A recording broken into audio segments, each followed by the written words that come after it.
Fish Unfiltered, episode 55. We are back. It's been a very long time, but Kevin Barral here with ELY'S Sussman, Isaac Azout, and we're doing the third annual Bold Predictions episode. We do this pretty close to the season. We're doing it, I think, a little earlier than usual, but still a couple weeks to go to spring training.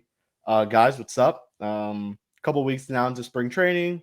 We're in the full go of it, and we got some bold predictions to make today, folks. I feel better about mine than I have either of the previous two times that we've done it. I've not fared well. People, they should not look at the history. I'm not going to remind people exactly what we've picked in the past. But yeah, I think I've done my research on this. I've got a really good feel. And I think most importantly, I think I got entertaining ones. This is about entertainment. So I hope you guys find, at least mine, I can only speak for myself. We haven't shared ours ahead of time. I hope people find mine to be provocative and enjoyable.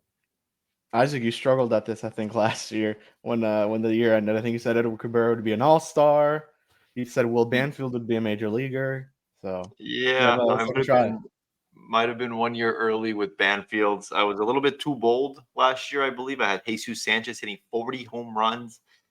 And I had a couple other ones that were just very bad. So too bold. I still want to remain bold with these five, but maybe just a tad more realistic. And as always, make sure to like and subscribe on YouTube. Make sure to give us a 5-star rating wherever you're watching this or listening to this podcast. And make sure to go to fishonfirst.com where our predictions will probably be on the website whenever this drops. Mm-hmm. And that is where you can get all your Marlins content. So we're going to go with Ely first, Isaac second, and I'll go last. So Ely, I think get us going. And I think after each prediction, just a quick spiel as to why you made that prediction. Okay. Oh boy. I will go this one being, I wouldn't say negative, but I guess Luis Arraez. He is the 2-time defending batting champion, but only or speaking on the day where his MLB The Show rating came out. It was a lot lower than people may have expected here.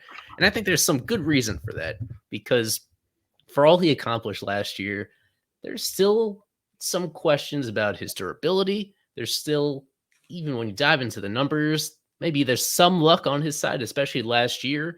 So mine is going to be that forget about him being one of the best hitters in the league or even the best hitter on the Marlins. I have him as not even being the hits leader on this team. I think that somebody else besides Luis Arraez is going to lead the Marlins in base hits this year. As a reminder, last year he had 203 of those. It was, who was even second in that conversation? Maybe Brian De La Cruz at 149. So it was 54 more than any of his teammates. There were only a couple other guys that even had half as many. But because of the potential for lower body injuries in particular, the possibility of a trade during the season, he only has 2 years of club control left. Are they going to wait until his final year if no extension comes to fruition? And if the team is not in contention this year? So I don't have like a clear idea of who it's going to be, but I would say that to the average person, they would say that's a lock that Arraez, at least on this team, is going to be the hits leader. And I'm going to leave the door open for DLC, a crazy Tim Anderson revival, maybe Josh Bell, Jake Berger, one of them. But I'm going to take the field over Luis Arraez when it comes to the Marlins hits leader. And this is my least bold prediction. It's going to get spicier from here. What? All righty. Isaac, you're up. Just like Eli, what do you think Vegas would have the line at that Luis Arraez leads the Marlins in hits in 2024? It's got to be at least minus 700. No, not that high. Maybe minus 400. He'd be extremely heavy favorite. But those are those disclaimers that go in there. For as consistent as he is a really high floor player. There are things that could happen that either limit his playing time or move his playing time to a different team. And I think that would be accounted for. Yeah, right. You're really banking on one of those two things to happen. But with that said, I think that was incredibly bold in my opinion. I'm going to go with, I have two spicy ones. I'm going to go with kind of a fun one. I think the Marlins in 2023, they had one player eclipse a 20 home run total, and that was Jorge Soler. I have the Marlins having 5 different players eclipse 20 home runs. I'm not going to, it can be any 5, but obviously the 5 that would stand out, Jazz Chisholm Jr., he had 19 last year. Josh Bell, Brian De La Cruz, Jesus Sanchez, and one more player will reach 20 home runs, in my humble opinion. It can be Jake Berger.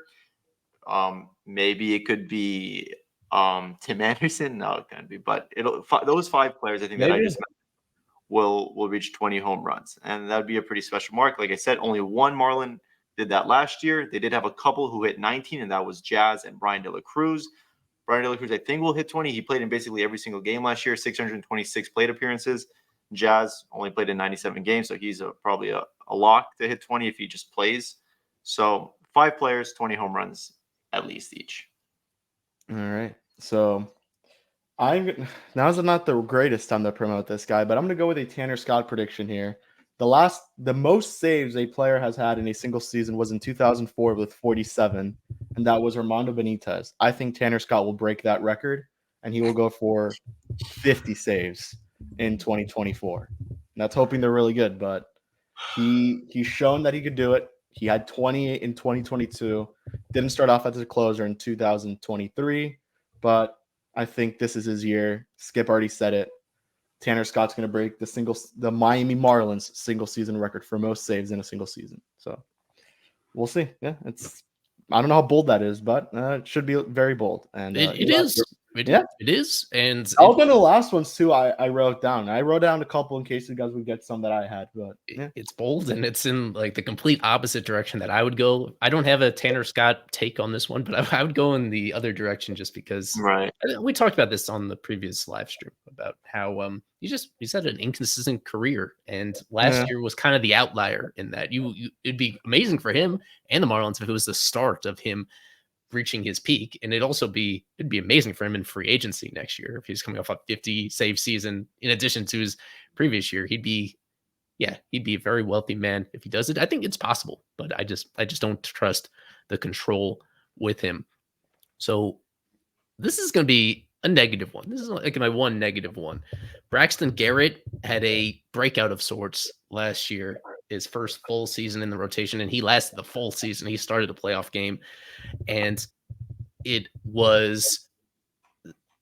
showed off such a deep pitch mix. He showed off really sharp control. I know our colleague Louis Adio-Weiss, he loved to dig up the stats about how low his walk rate was and how unique that was combined with everything else. And overall, he posted a 3.66 ERA last year. But I think he is due for a really significant regression this season. There is that shoulder issue going on right now that's going to delay the start of his season. I'm worried about that lingering into the real games. But just overall, I think his bottom line run prevention is going to take a huge hit. So as I said, 3.66 last year. I think his ERA goes up a full run at least this year, 4.66 or higher during the regular season for Braxton Garrett.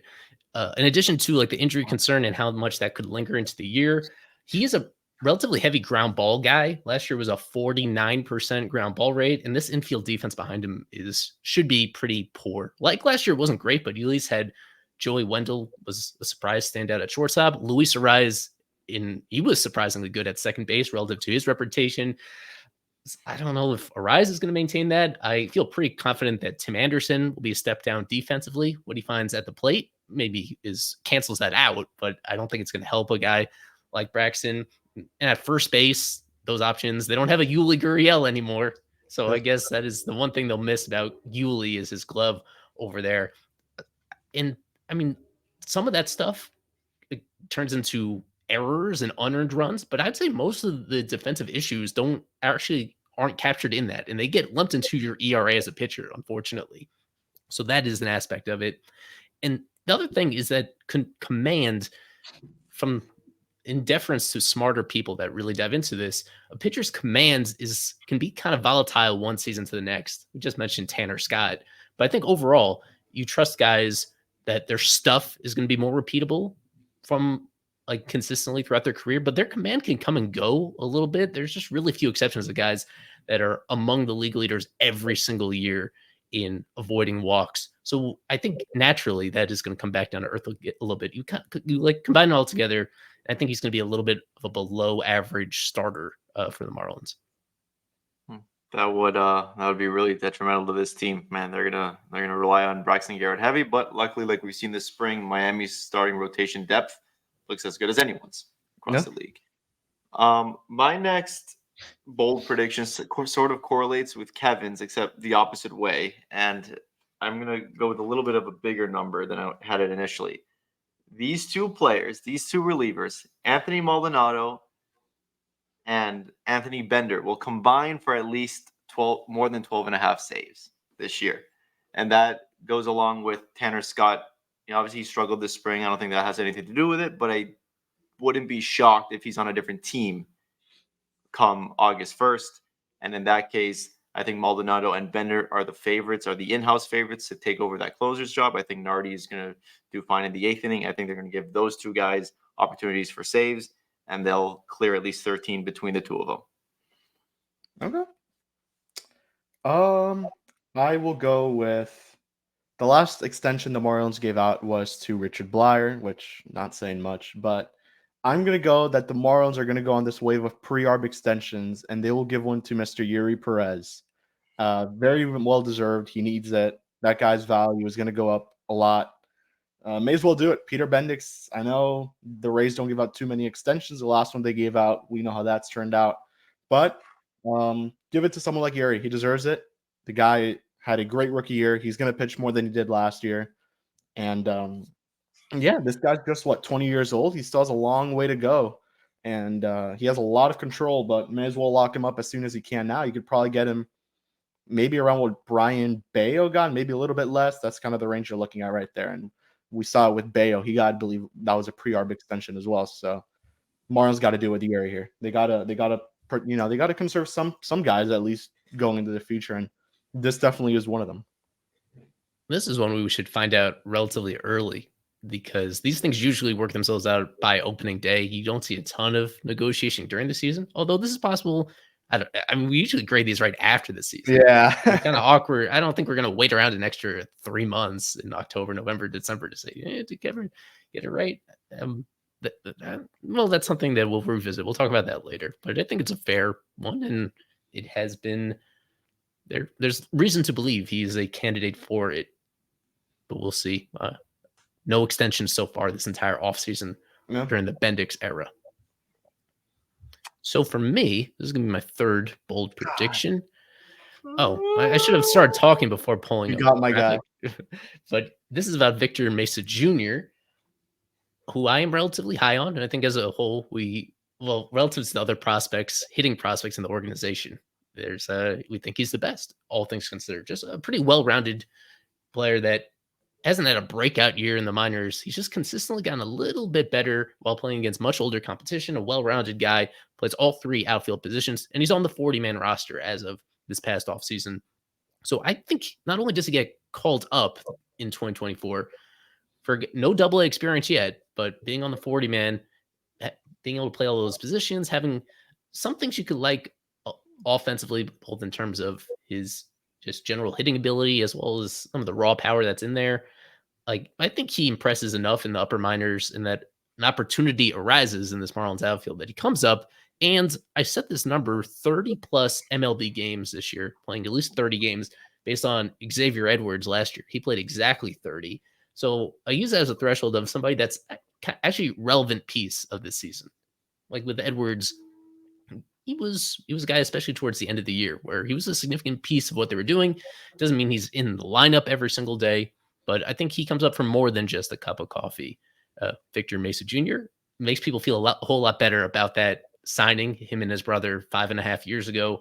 To get an actual major league player this early would be a big win. And because I'm kind of sketchy, I'm not super high on the other outfielders that are ahead of him on the depth chart. I think the opportunity will be there as long as he's performing really well at AA or most likely at AAA Jacksonville. Yeah, if there's ever any injuries, I mean, he's a good defensive outfielder in all 3 spots, so makes a lot of sense. Yeah, I mean, I kind of had this same prediction as you, so glad we're on the same page that he will be a big leaguer in 2024. I do like this one. He was in my call-up contest, and I do think he'll make his major league debut. 30 games is a lot, I think that's what makes it bold. It's a 30 games here, but like you said, Kevin, all he needs is just defensive replacement, play the last inning, and that counts as a game. So Exactly. this is my third prediction. Well, it was pretty well documented that Miami did not steal a lot of bases in 2023. They were tied for 5th fewest stolen bases in Major League Baseball. And I think that completely turns around in 2024. I believe that they will be top 10 in Major League Baseball as a team in stolen bases. I think a lot of the acquisitions that they brought in, including Nick Gordon, Vidal Brujan, I think a healthy John Birdie, Chisholm Jr. being healthy, some of these guys will be running. We already saw, I think it was De La Cruz running a couple of times, albeit he got thrown out. But this spring training, they've been running a lot more. And I think that this team will be top 10 in stolen bases after finishing in the bottom 5 of the league. All right.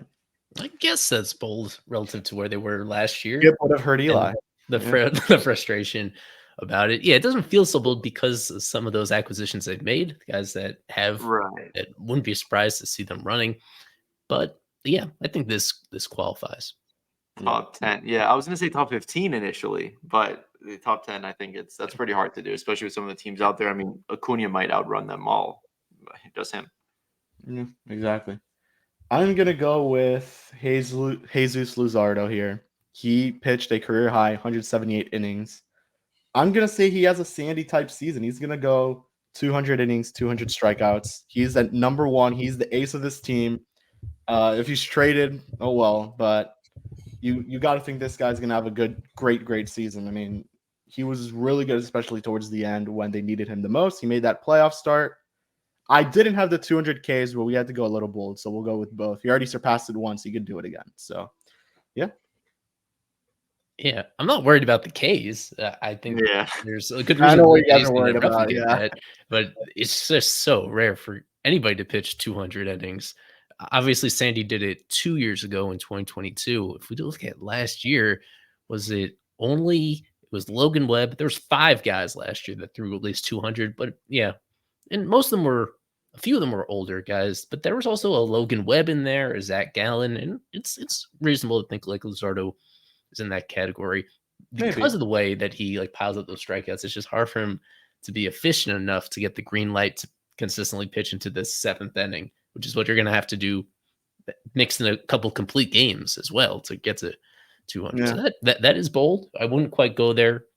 I do understand why you're excited about Luzardo based on what he's pretty clear that he is a special guy as long as he stays healthy. Yeah. Alrighty, Isaac. No, Eli, my bad. This is my 4th one. All right. Josh Bell, his first full year with the team, he made a great impression last year coming over. Marlins bought super low on him. He was a bad contract when they traded for him, believe it or not.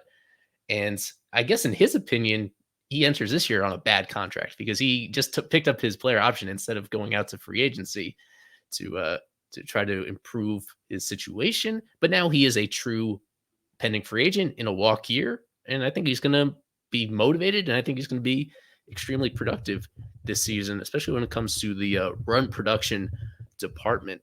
So I am going to go with 100 plus RBIs for Josh Bell this season. He's done that before, way back in 2019 when he was with was that still with the Pirates back then? Was it? And he's been kind of close since then. Yeah, he had 116 with the 2019 Pirates. And since then, it was the shortened season. And then in 2021, 88.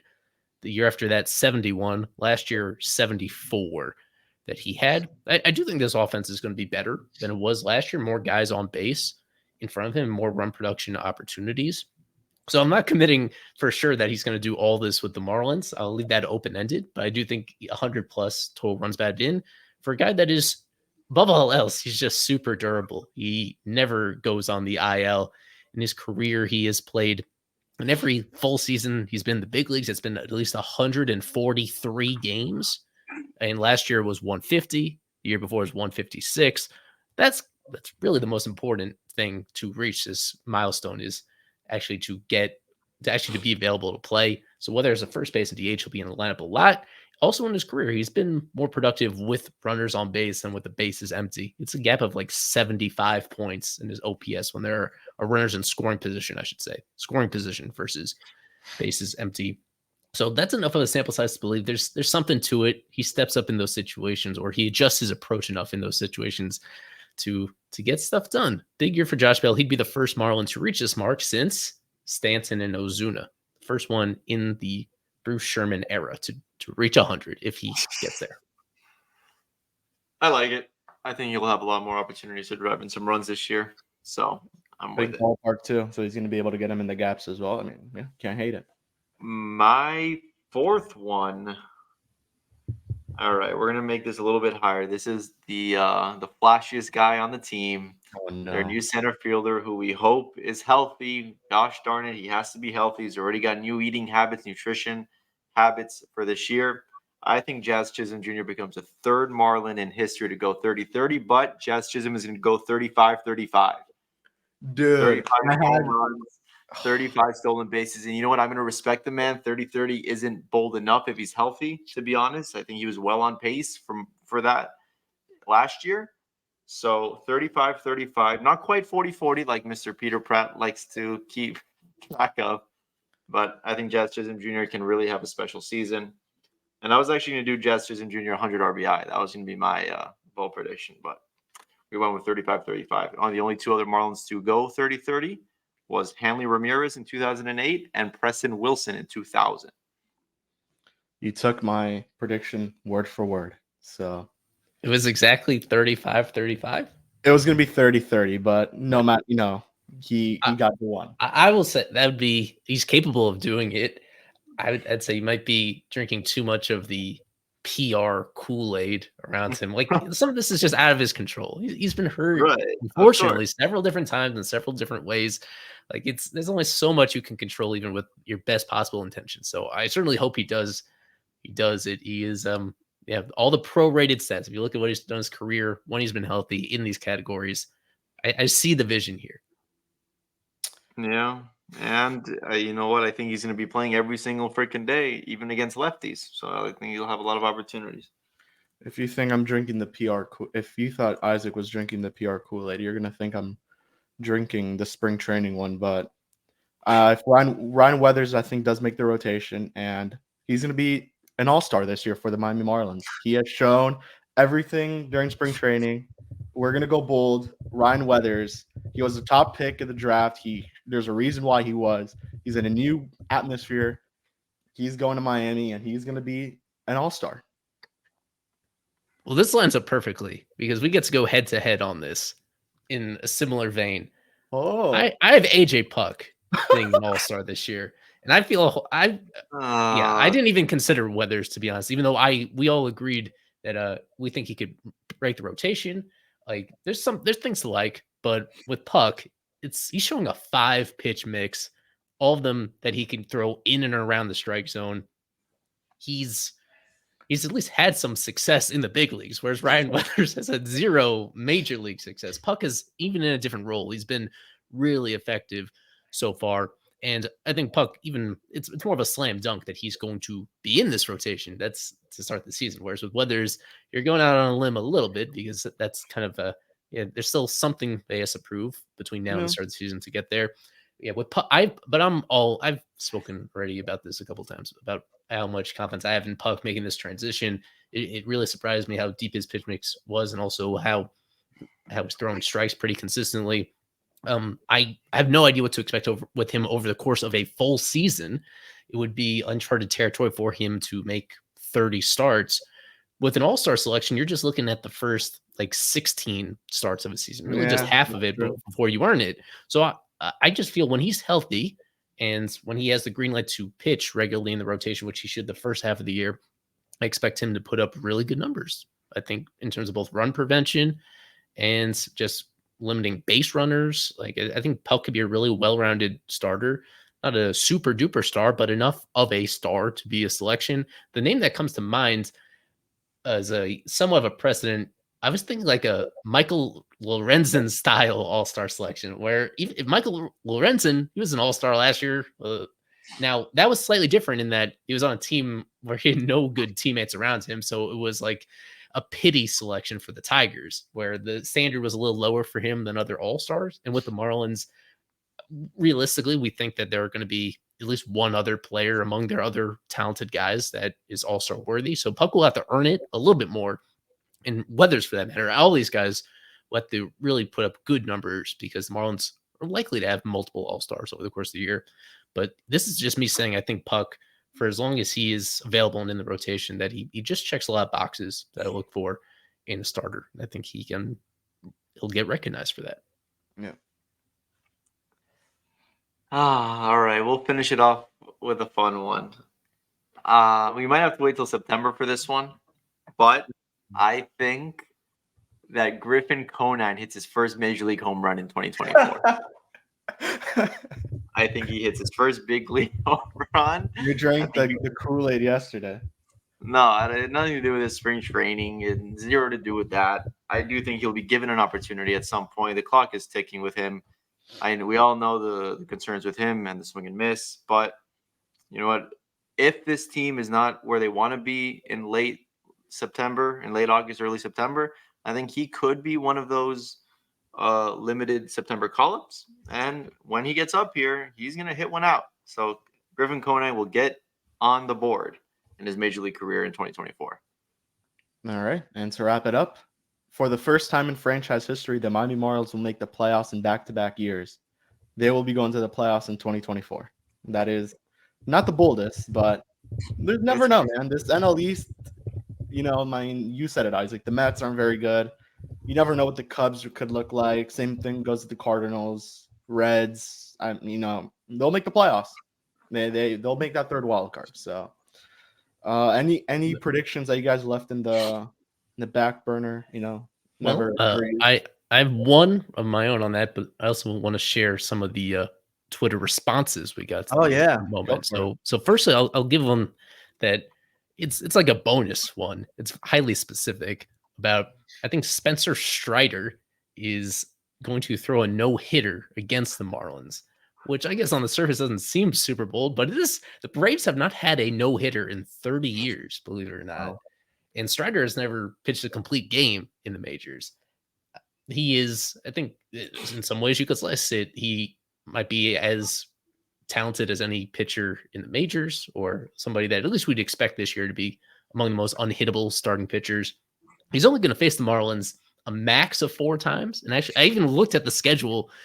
I put in some research, even on a bonus one. I looked at the schedule, and the way it lines up, he's probably only going to face the Marlins 3 times just because a couple of the series are bunched together with each other. So he'll probably only have 3 shots at doing this. Still, I think it's kind of self-explanatory that he's one of the nastiest guys in the game when he's on. This Marlins offense that could be improved from where they were last year, but I think they'll still be susceptible to an off night at some point. Strider almost no perfect game them in Atlanta last year. Remember, up until the 7th inning, my dad and his wife and I were there. Unfortunately, yeah, I remember that. Well, I know you had some extra ones, Kevin. Because Isaac took the Jazz one. I had that Luzardo would win the Cy Young. I felt like, but then I went with Luzardo 200. I said this one was really bad one. I said Christian Bethancourt would put up his highest WRC career high. He would surpass his career high in WRC plus. Luis Arraez would win his 3rd consecutive batting title. Victor Mesa Jr. would make the major league debut. Jazz goes 30-30. Those are really none of those were very bold except for exactly. Yeah, you did well with the ones that you did list, Kevin. Yeah. That's kind of I have to go a little bold. Right. So if I could read some of these that we got on Twitter, we have some more AJ Puck propaganda from Vic Fishtails at Vic Fishtails saying that Puck will win 10 plus games. And we also had somebody that was high on Weathers. Let's see if I can find that. Nick Alvarez at Nick's Take 22. Mm-hmm. Weathers has 12 wins and an ERA under 350. Holy shit. So that's pretty similar to what Kevin is saying in terms of an all-star. I think all-star, you guys are kind of, you're pretty closely aligned on that. We have Paolo at PMT 2387 that the Marlins will have 3 no-hitters this season, including 1 perfect game. So that and will turn at least one triple play. So that is on the high end of bold in there. We have Lorella at Lorella saying that DLC has a better year than last year with an OPS plus of 110. So at least 10 per. Last year he was in the 90s. And so let me get this last one from Reese Stark at exiled_ax that Nardi leaves the team in saves. Jesus Sanchez hits 30 plus homers, and Trevor Rogers accrues at least 3 wins above replacement. Yeah, that was bold. One of those Isaac loves, the Jesus Sanchez one. So yeah, and let me get one more for our guy Sean Millerick. He sent in a few. The couple that I think I like most are Jake Berger gets an MVP vote, just appears on a ballot somewhere, and that Trevor Rogers leads the team in innings pitched. Wow, that's bold. Yeah, so thanks everybody. That's borderline ridiculous, is what that is. I would not go along with it, but I guess I see the vision. He's well rested after barely throwing last year. If that means anything. All righty. So Isaac, anything you had in the back burner or? No, I didn't know where to go with these. So I was going to do a Jesus Sanchez one, but I and an Edward Cabrera, one of my 2 favorite guys, but I can't let the heart choose these. I got to be better. And in order to be better, I have to be objective. And therefore I went with those names that I went with. So quickly at the end here, let's just recap for everybody. One foul swoop that I had Luis Arraez not leading the Marlins in hits, not being the team's hit leader this season. Isaac has 5 Marlins hitting 20 plus homers. Kevin has Tanner Scott getting 50 saves, franchise record that would be. I have Braxton Garrett's ERA going up a full run from last year, so at least 4.66 ERA for Braxton Garrett, a down year for him. Isaac has Anthony Maldonado and Anthony Bender combining for at least 12.5 saves. Kevin sees an extension for Eury Pérez. I have Victor Mesa Jr. coming up, making his debut and playing at least 30 games in the majors for the Marlins this year. Isaac sees the Marlins running a whole lot, ranking top 10 in team stolen bases after being near the bottom last year. Kevin has Jesús Luzardo 200 season, 200 plus innings, 200 plus strikeouts. I have 100 plus RBIs for Josh Bell. Isaac has a 35 season for Jazz Chisholm Jr. Kevin and I head to head on all-star picks. Kevin with Ryan Weathers, myself, AJ Puck would be first-time all-star selections for either of them. Isaac has Griffin Conine becoming a true Marlins legacy player and hitting his first career major league home run this year. And Kevin took us home with the Marlins making the playoffs again for only the 5th time in franchise history, but the first time ever going in back-to-back years. All righty. And I think this is where we will wrap it up. We'll try to stay on schedule 2 times a week. Well, bi-weekly, I mean. So yeah, we're going to have a lot of content. Prospect game coming up soon next week. Isaac, I believe you'll be there. I'll be there. Carver will be there. Eli's going down to Jupiter for I believe a week, and should be a good time. We'll all be there. We'll have some good content, and we should have a special guest fairly soon. So yeah, we'll wrap it up here from Eli, Isaac, myself. We'll see you guys all in 2 weeks. Peace out and go fish.